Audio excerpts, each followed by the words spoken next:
So welcome to this second webinar in the series Overview of Microsoft Class Teams. If you joined us yesterday, thank you for spending some more time with our team today. It's much appreciated. And we'll start with the statement of acknowledgement. We acknowledge this land that we meet on today is the traditional lands for Kaurna people and that we respect their spiritual relationship with their country. We also acknowledge the Kaurna people as the custodians of the Adelaide region and that their cultural and heritage beliefs are still as important to the Kaurna people today. We also pay respects to the cultural authority of Aboriginal people visiting or attending from other areas of South Australia and Australia present here. Now, I realise that some of you are trying to follow this webinar with one screen, so I always like to share this handy tip. If you are working with one screen, this webinar is quite a hands-on session.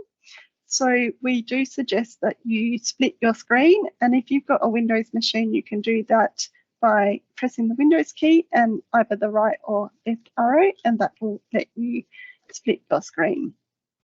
The webinar today, I'm going to show you some examples of some class teams to begin with, but then we're going to create our own class team and do some bits that we can do within the class team as well.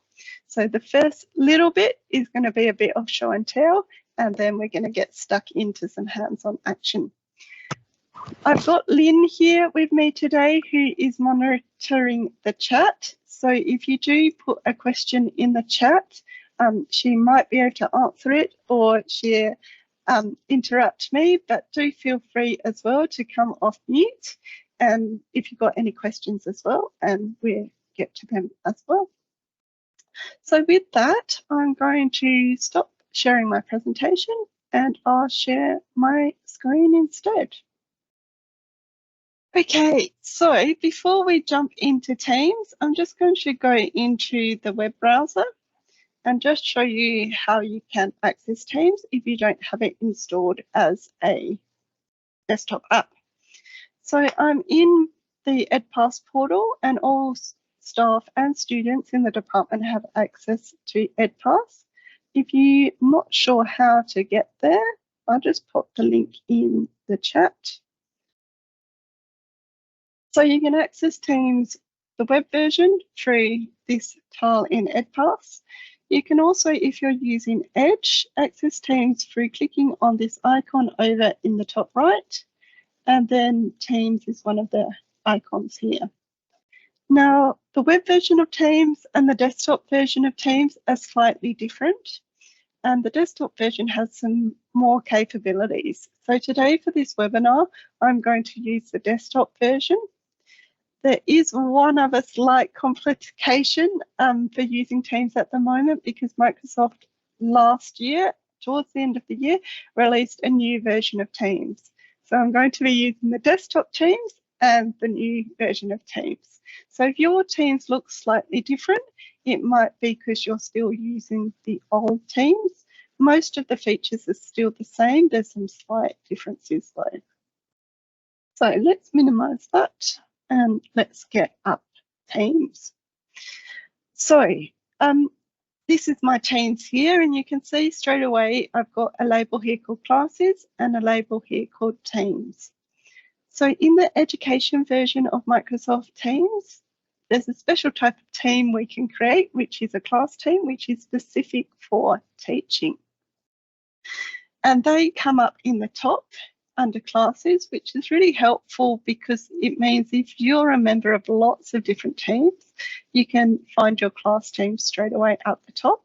And this is the same for students as well. If they're a member of teams because they're in the football club or the choir club, for example, they might see some teams pop up here, but their class teams will appear up the top. We will get into creating one, but I'm just going to go in and show you the structure of a class team because it's quite different to the normal class team, which you might be used to working in. So if I click into class teams, you'll see here I've got some pre built sections that appear on the left. I've got a home page, which is a SharePoint page that I can set up. And this is automatically generated by the system, but you can go in there, and if you're the teacher, you can edit this and change that. So I could change the graphics and change the text to fit my subject. The next section I've got here is a class notebook section. And this, if it's set up, allows me to use OneNote with my students. It's a special type of OneNote, and I'll show you what one looks like a little later in the session. The next section is called Classwork. Now, this is a fairly new element of Microsoft Class Teams, and if you've ever used Google Classroom before, this is very similar to what Google Classroom has set up. Classwork allows you, if I click in here, to set up groups of resources. So this one I've set up for a unit of work, and you can see here I've got some instructions that I put up in the top, and then I've attached some files which I want my students to work on when they're doing the unit. And then in here I've got this purple logo, which is actually an assignment. So students can work through on the assignment as well. And we'll look at this a little bit more in depth after as well. Assignments is the next section that's set up. And this allows you to create an assignment for students to complete. I'll just go in and edit this one. So again, you can see I've got some instructions. If I need to, I can attach different files as well. I can set when it's due, and I can add a rubric as well. I can assign assignments in teams to the whole of the team, the class team, or I can assign it to individual students, or I can get my students to work in groups and assign it to groups as well. Grades only works if you've got assignments and you've marked them. So this team doesn't have any marked assignments at the moment. So it's just got my students in there, and then it's got my assignments. It does give me some analytics, I guess. So I can see that this student here has viewed the assignment at least, even if they haven't handed it in. So that's quite handy if you're wanting to check whether students have accessed the files and assignments that you've created. The next part of a class notebook, class teams, is the reflect section. And this is all about well-being. This allows you to create a simple check-in for students to complete. It's only got a few options, or 2 options, and then you can do a custom question. And when you create that, this sends this out to all students in the class, and they can then go in. This doesn't have anything, but they can go in and click on an emoji, and then you'll see at a quick glance how your students are feeling. I might just do a new check-in and do the preview. So this is one view that you can get. So the student can just click on there, and if they want to, they can elaborate and then submit. Okay, you as a teacher get to see all those details. The student only sees what they put in. The last section up here is insights. And again, this isn't going to show me much because this is a test team. But if this is a team where you've got students actively working in the team, you'll get some information here that can again help you assist students.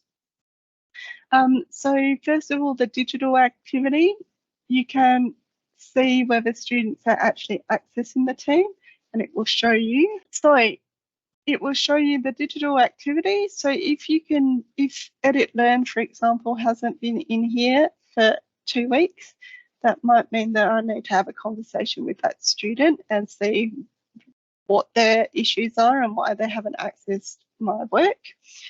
Assignments gives you a rundown of whether people have submitted assignments. There's the reflect, but then there's also some whole class statistics, which are quite useful to glance at. And then we got our channels. So the general channel is automatically generated, and then we're able to have other channels in there as well. Now, that's a very quick overview of the structure. What I'd love us to do now is to actually create our own class team as a test team. So this bit I'd like you to get hands-on in. So if you haven't already, can you make sure that you open up Teams? If you're in the desktop version, yours might look like mine. If you don't have tiles and you've got a list of teams down the side here, your join or create team button, which is the one we want to press, might appear down the bottom here. If you're using the web version of Teams,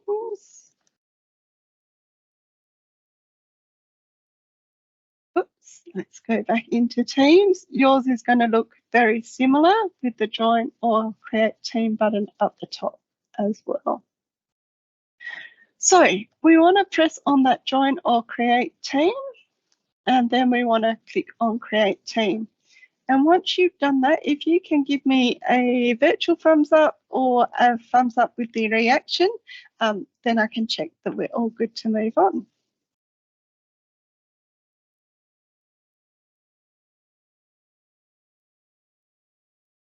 Thanks, Lynn. Thanks, Susan.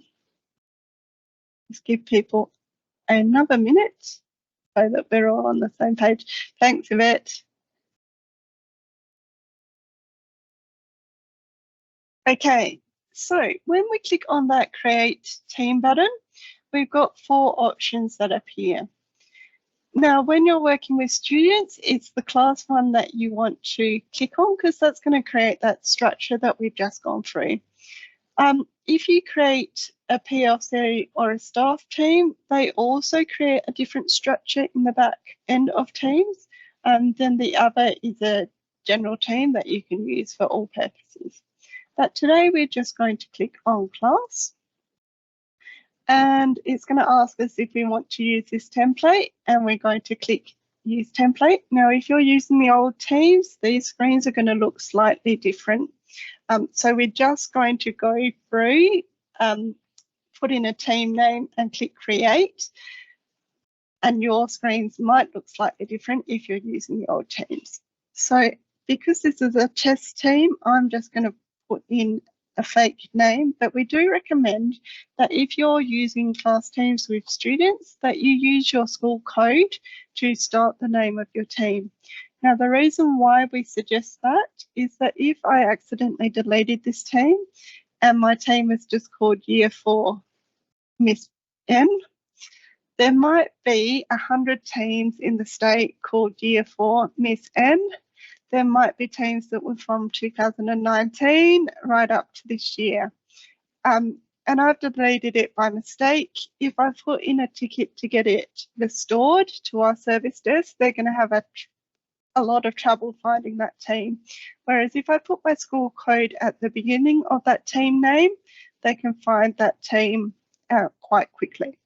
So I'm putting in my school code, Year 4, and WB5. I could put in a description here, but I can do that later as well. And I'm going to click on create. And this might take a little bit of time to create.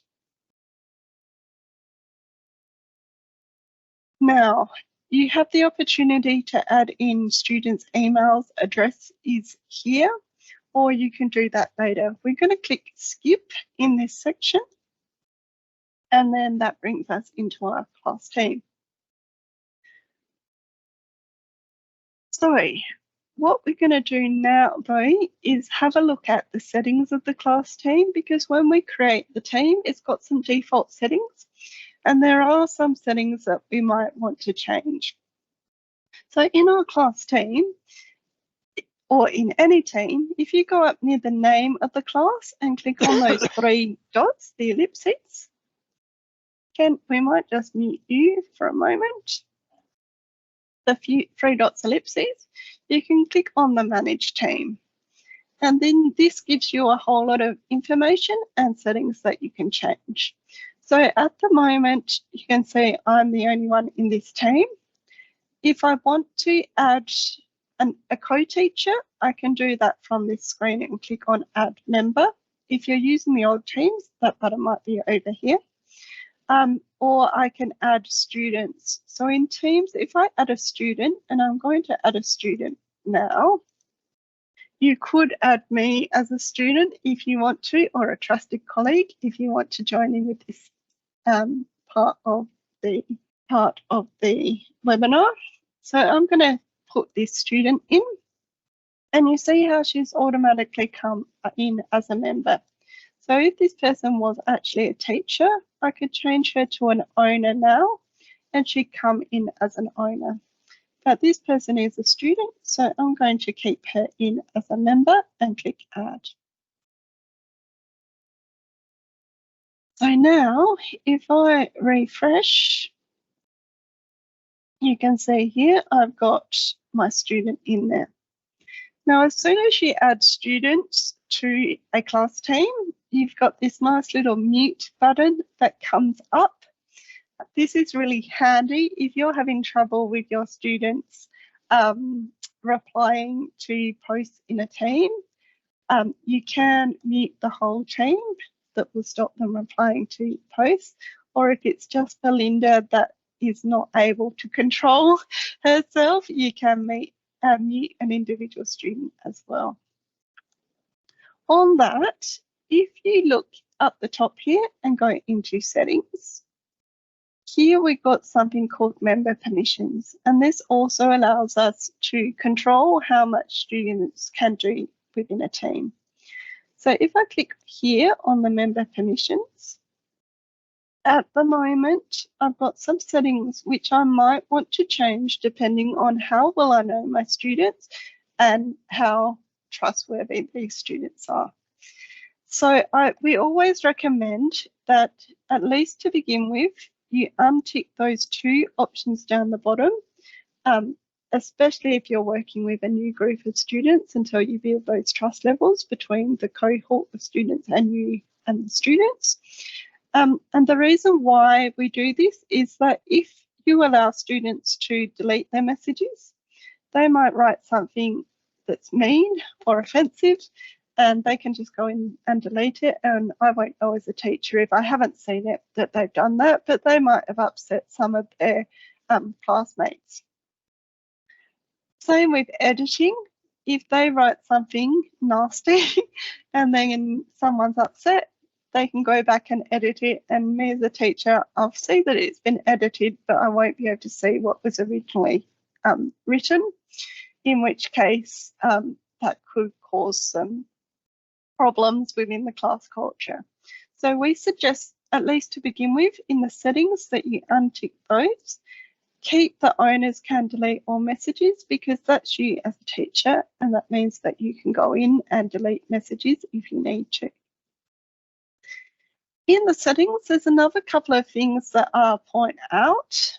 The fun stuff. So the default is that you can enable GIFs and stickers and memes. But again, if your students get a bit out of control, you can turn these off. The filter, I would suggest you keep strict, because that will stop students writing in swear words and things like that.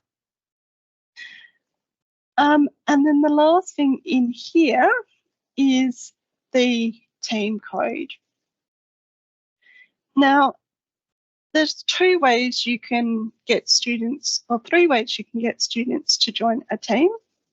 One is what we just saw, where I added in the student by typing in their full email address.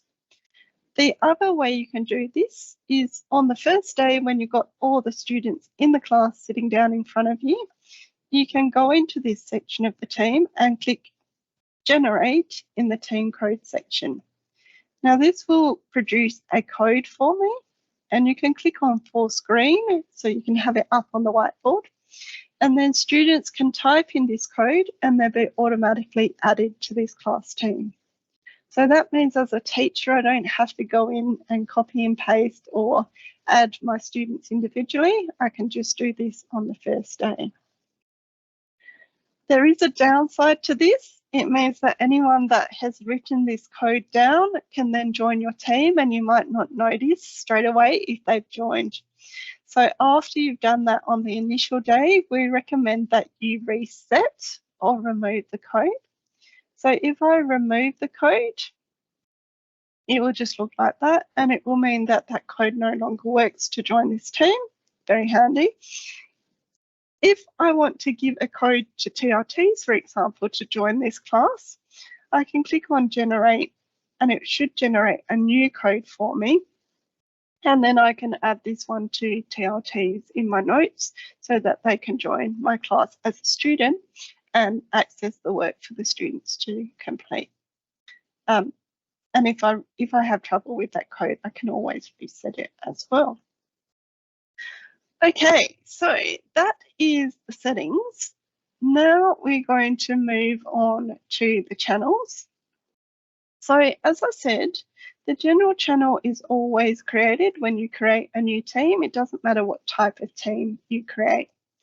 But as a teacher, you might want to create some more channels down here to organize posts or information that you want to give to your students. There's two types of channels.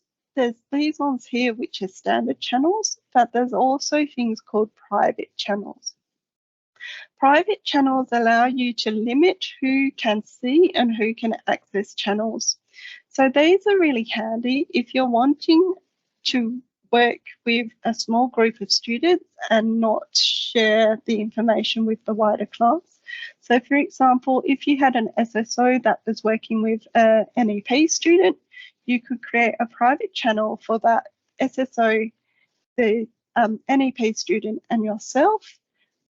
The SSO and the NEP student and yourself would see that channel pop up, but no other students in the class would see that channel. So you could pop in information or resources for that student to work on with the SSO, and the rest of the class wouldn't know.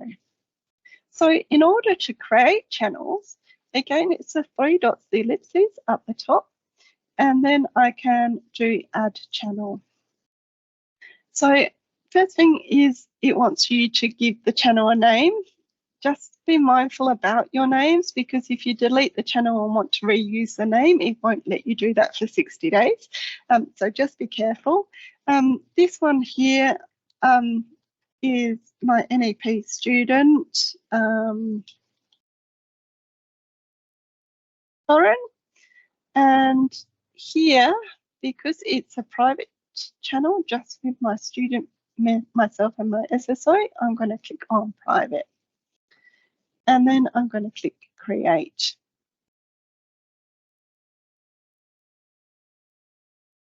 I can add people to the channel now, or I can do that later. Now, Lauren isn't currently in my team. I've only got Belinda added as a student, so I'm going to skip this and I'm going to set it up first, and then I'll share that with my student and my SSO. Again, I'm just going to go back in to refresh that, and then I can see here I've got my new channel that's appeared, and I've got this padlock here that's telling me that that's a private channel.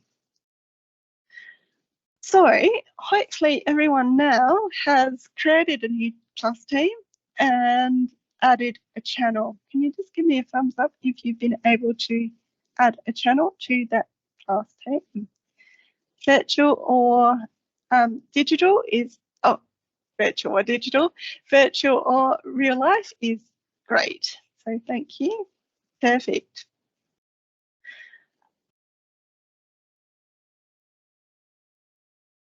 Okay, so there's a few things that you can do in a class team in order to communicate with your class.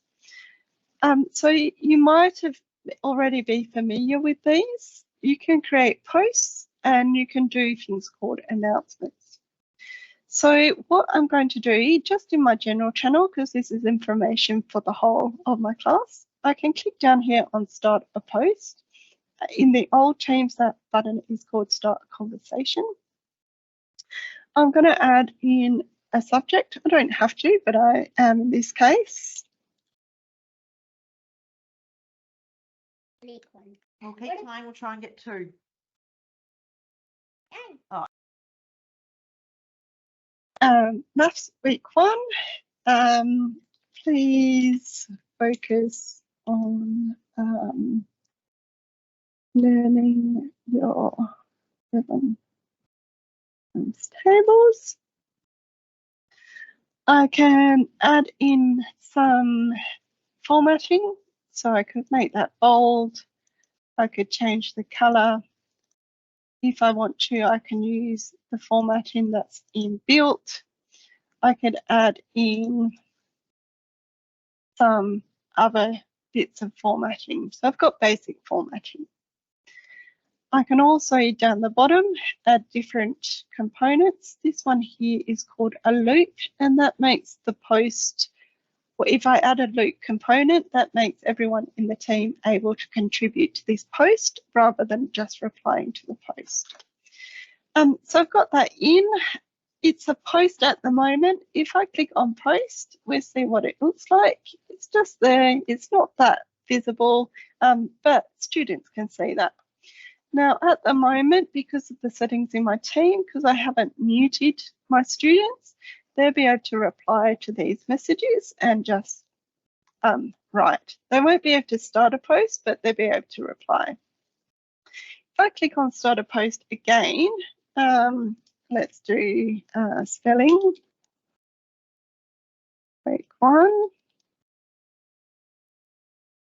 Focus on EGT words. If I don't want students to be able to reply to this message, I can go into the settings here and I can change that to you and moderators. And that means, let's bold that so it stands out. That means that when I click post now, I can reply because I'm the teacher, the owner of the team, but my students won't see that reply button and won't be able to reply. Let's do another one because there's one more type of post which is quite handy for teams and students. And this is an announcement. So down by the post button, there's this box that tells me I can select a different post type. And I'm going to click announcement. Now, if you're using the old Teams, there's a drop down in the top left that lets you choose from post to announcement. Okay, this lets me put it in a headline. So this might be letting students know there's a fire drill.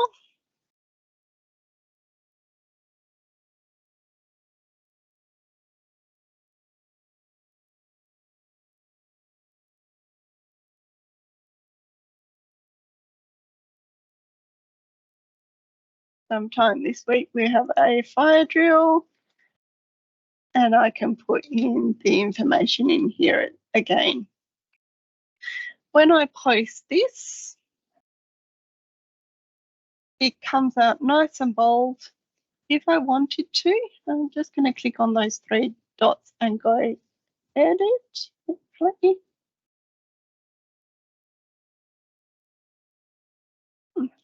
Not letting me edit it. I might have changed my settings. Just let me change, go back and check my settings. And it's doing delete. Okay, I'm just going to click that on so that I can edit, and then I'll go back and change it after I've edited the message.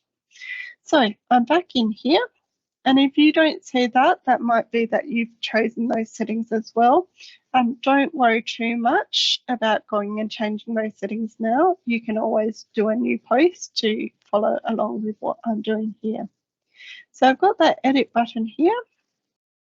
Fire drill, if I didn't like that blue color, I can click in the settings here and change the colour. It does delete what I've just put in. I'm going to need to retype that or copy and paste before. There's also some other settings I can do. So again, just like with a normal post, I can choose whether people can reply. But I've also got another option, which is post in multiple channels. Now this is really handy if I'm a specialist teacher, for example, and I've got 5 arts classes, because I've got my year 4 class, my year 5 class, my year 4 second class, etc. I don't want to have to write the same message in each class.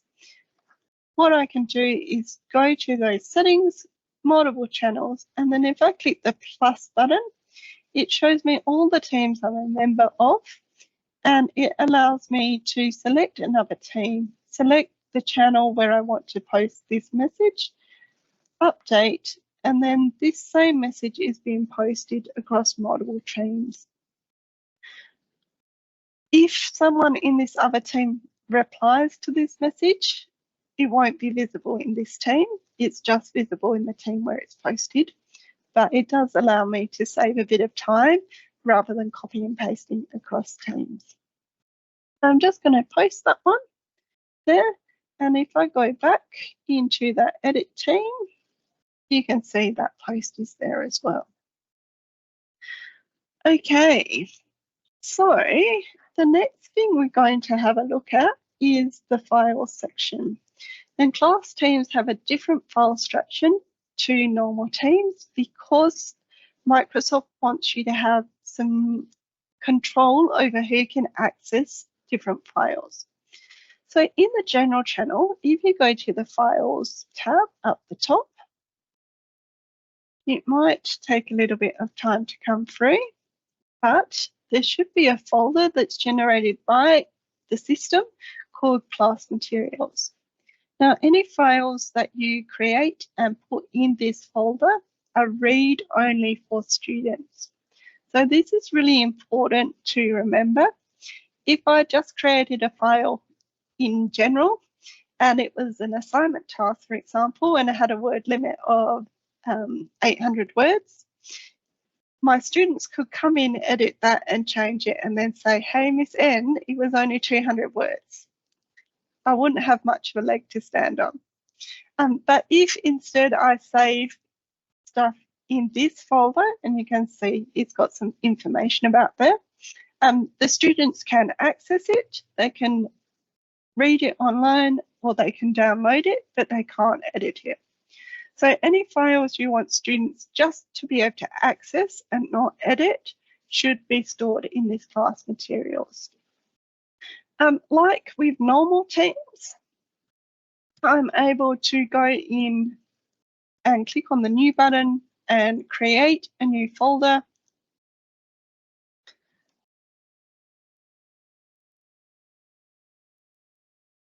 I can also go into the new button and create a document directly within Teams.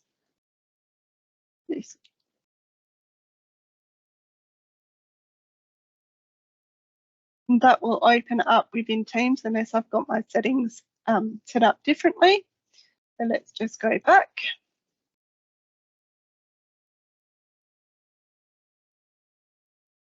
And I can also add a link and various other types of Microsoft documents.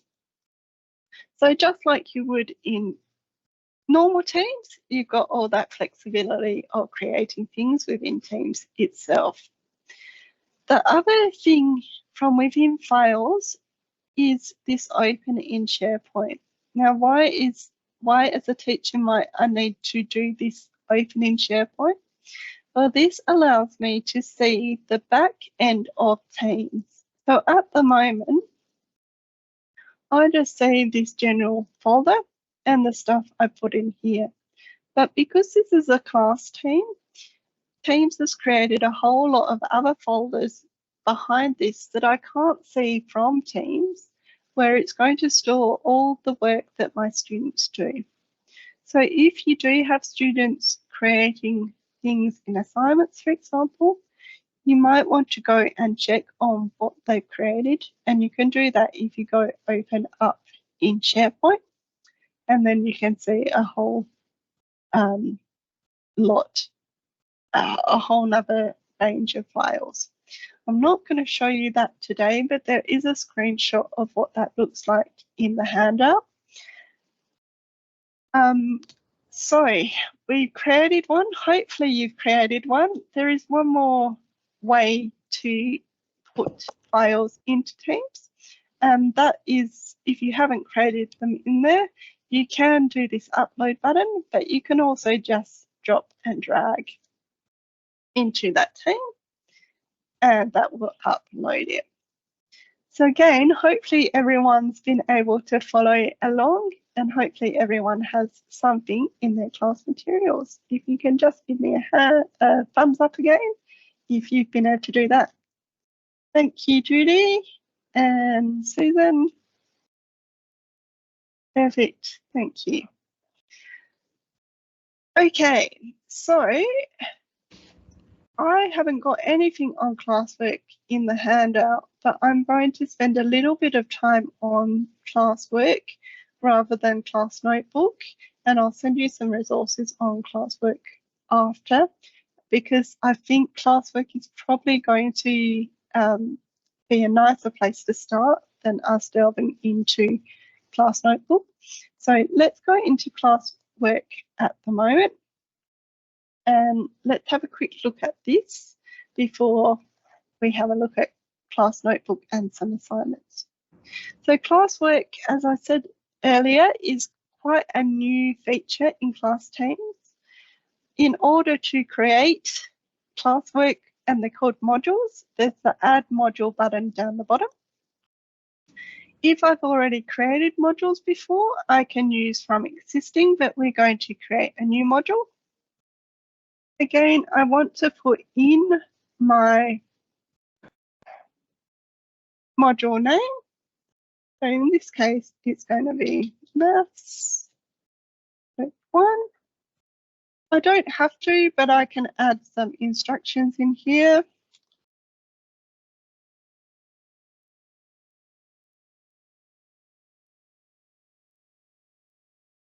You'll notice it hasn't done spell check for me.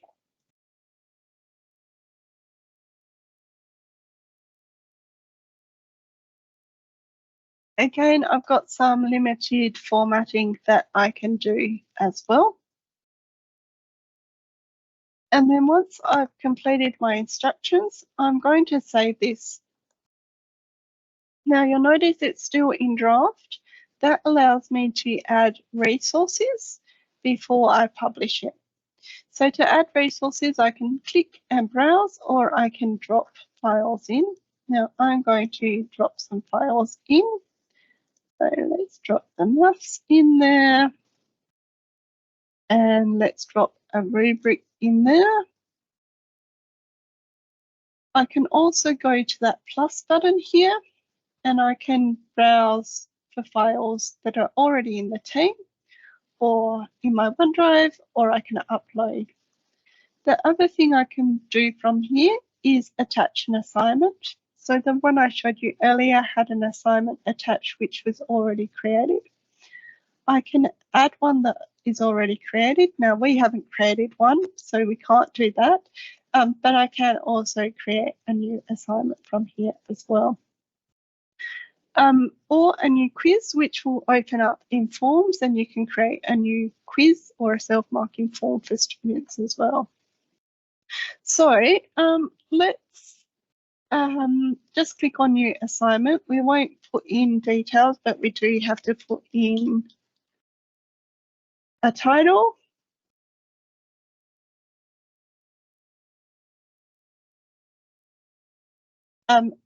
We won't go through assignments. I am doing a session on assignments later in the term, but we just put in a title and assign. And then you can see that assignments popped in there as well. Once I'm happy with this, I can click on this publish and publish. And then this is going to appear for students like that. And then if they want to access these, they can just click and it will open up for them. If I've realized I've made a mistake, I can always go into the 3 dots and edit the module and fix up any mistakes that I've made. And then click on Save again. And if I need to, I can delete or rename resources as well once it's published as well. So you can hopefully see that classwork allows you to bring together multiple resources with instruction to guide your students around how to use those resources, which class teams didn't have prior to last year. Okay, so class notebook. We won't have time to do all the things to do with class notebook because I went sideways a bit there, but I am going to show you an example of a class notebook, but we won't create one ourselves. So class notebook is a OneNote that is set up specifically for a class team. It comes with these sections here that are pre-built. So it's got a section called the collaboration space, and this allows all students in the class to collaborate together. So in this one, I've set up some other sections and some other pages, and my students can all write in here and collaborate at the same time. It's got something called a content library. Now this is where, as a teacher, I put the resources that I want my students to access. So all these my students can view, but they can't do any editing or change any of this. It's only me as a teacher, or if I've got co-teachers in my team, that can access this section. The next section is the teacher owning section, and this doesn't appear for students, so students won't even know this exists. And this is where I would do my planning. So I haven't got much planning in here, but I might plan my lessons or create the pages that I want to then share in the content section. And then the last thing here is you'll notice there's all these names here. They're students in this class. So each student in a class team, if you create a class notebook, gets their own section in the class notebook. Teachers can see these, so I could go in and have a look at what Abigail's done. And she hasn't done much. The student can access these sections as well, but none of the other students can go in and access or edit these bits. They don't even see that they exist as well. So class notebook is very handy if you're wanting students or if you're wanting to share content with students and you're using OneNote rather than using different files or different formats within a class team itself. Okay, any questions on class notebook? Double check the chat. Okay. Okay, and then before we go, we've got a little bit of time, so that's good. We have a look at assignments. Now, assignments allow you to do lots of things with your class, but one of the key features of Microsoft class teams is that you're also able to do something called reading progress. So I'm just going to go into my other team. So this is a team that I've got someone who's submitted some work, and we're just going to go in and see what this thing called reading progress that I've just mentioned is about. So reading progress is a type of assignment that you can create within Teams. And what it does is it allows you to put in text. There's some pre-built in text, or you can put your own text in. And then it sets up an assignment and the student reads that text, and what class teams will do is it will listen and analyse what they've said. It will give you some feedback straight away. You can listen to what the student said so you can check whether the computer has done it correctly. It gives you words per minute. There's a new thing that talks about expression. So you can see here the students read quite slowly. They missed out some words as well. So it's got, or they didn't do the full stop at the end there. So it's got some really rich information. It gives them some words that they can practice as well, so they can access this bit of the class assignment as well. And if you run the same assignment over with all your class, it will also give you some information about how the whole class is performing. So if you ran this text with all your students and everyone couldn't say Christopher, that would come up and tell you that you need to work on that word called Christopher. There's a background noise suppression, which is in preview, so you might not see this in your version of class assignments or class teams, but this is a really cool new feature that's just in preview being released, which means that it should be easier for students to record their reading in a classroom setting without getting that background noise. So that's a new feature, and I'm lucky enough to have the preview of it, so you might not see that in your version. You can return the whole report to students, as I just said, or you can edit it as well. And you can also change the accent. So if you've got students that have got English as a second language, you could change how picky you are about the pronunciation of words.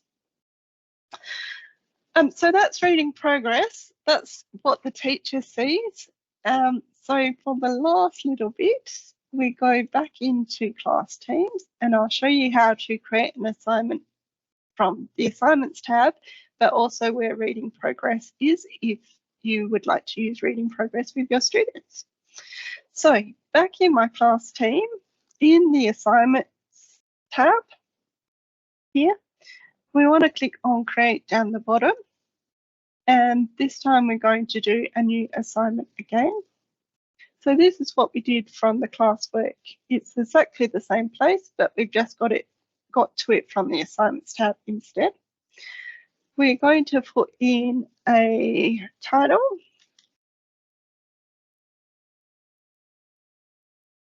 And again, it's best practice to put in some instructions, but because we're doing this as a training session, I'm going to skip that.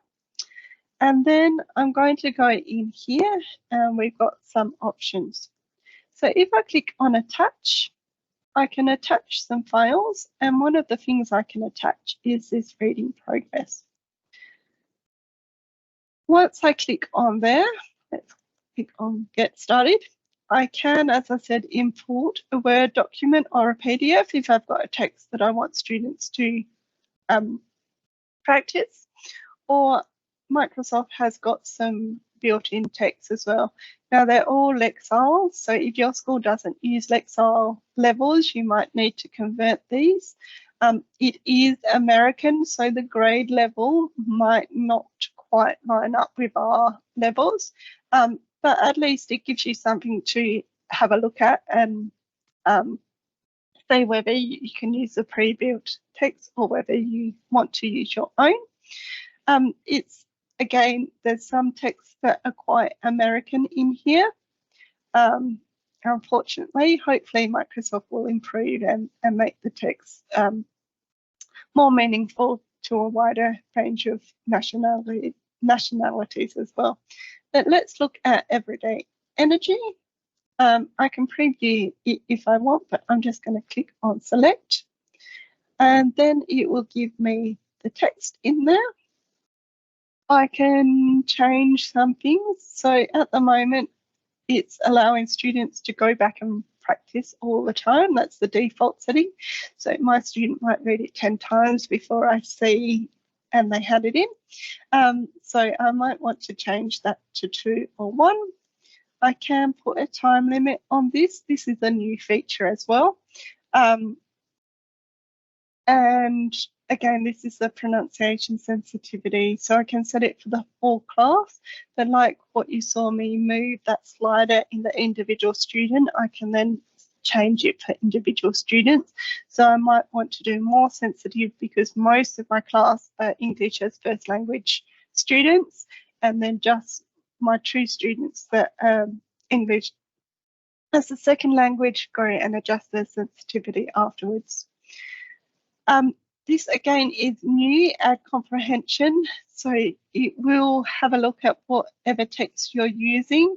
And I thought it was going to AI generate this, so this feature might not be released yet, but you can, it looks like at the moment, put in your own quiz so that you can do those comprehension questions so that you get not just the fluency of the student reading, but also whether they've understood what they've read.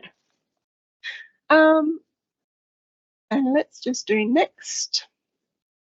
And yes, you can, if you click that student view button, actually see what the student sees.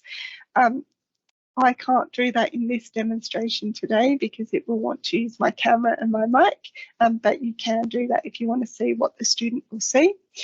The other thing to note is if you're using this with junior primary or primary students, visual clues are very important with reading.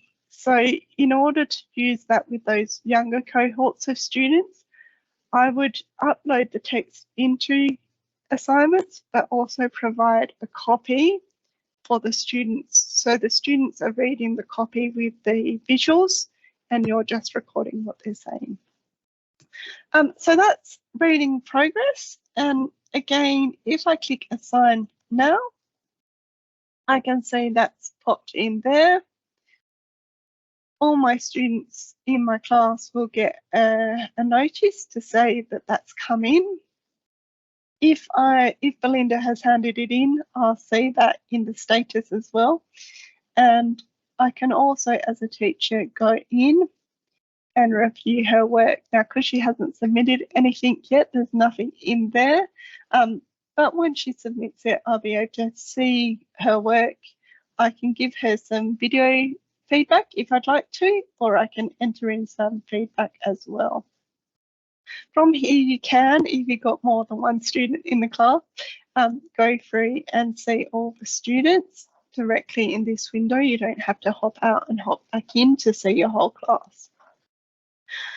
Okay, so that's a very brief overview of assignments. I'm going to leave you today with some places to go for further information and some extra help. So I'll just pop back into my browser. So the first place we like to direct people to is the Microsoft Educator Center. And this allows you to create a login, and we do suggest that you use your @schools email address to create a login, but then it gives you access to all sorts of resources that you can use that are specific to teachers. So if I put in reading progress, for example, it's going to come up with some information around reading progress. If I put in class teams, it's going to show me some information around using class teams with students. So that's a really good place to start if you're wanting to do some self-learning. Our team also has a YouTube channel where we create lots of videos that are specific to our tenancy. So if you're stuck on how to do something, if you come here, chances are there might be a video on how to do it. We do try and keep them up to date, but Microsoft is always changing what their products look like. So some of them might not be up to date, But if you're stuck on how to do something and you need a how-to and you can't find something on the Microsoft website or us, you can always contact us and we'll do our best to create something for you. The last place where we like to direct people to is the department M365 App Support and Collaboration team. So you're welcome to join this team, and let me get the link. If you're not already a member of this team, I highly recommend that you do.